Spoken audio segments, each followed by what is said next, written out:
My name is Omar Shaker, and I'm the Israel and Palestine Director at Human Rights Watch.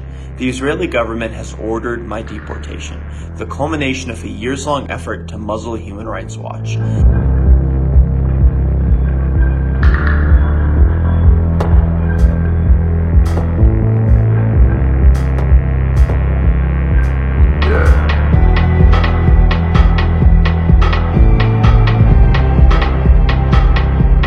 In the course of decades of research in the occupied West Bank, we found that companies that work in Israeli settlements invariably contribute to serious human rights abuse, and we've called on those companies to stop those activities.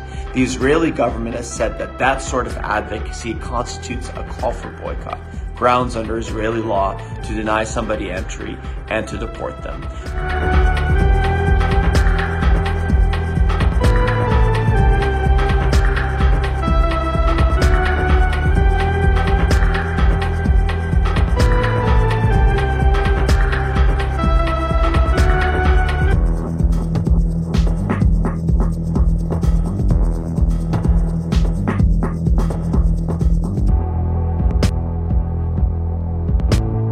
We challenged this decision in court, filing a lawsuit in the District Court of Jerusalem and eventually in the Israeli Supreme Court. But both courts upheld not only our deportation order, but also the entire law that it was based on, arguing in essence that a call for a company to refrain from contributing to rights abuses in illegal settlements constitutes a boycott call. This is an alarming decision.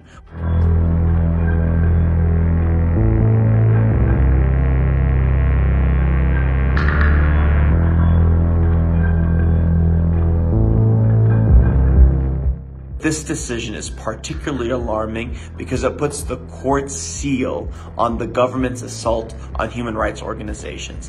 It in essence says that free expression today in Israel does not include basic advocacy for Palestinian rights, in its attempt to isolate Palestinians from those that advocate for their rights.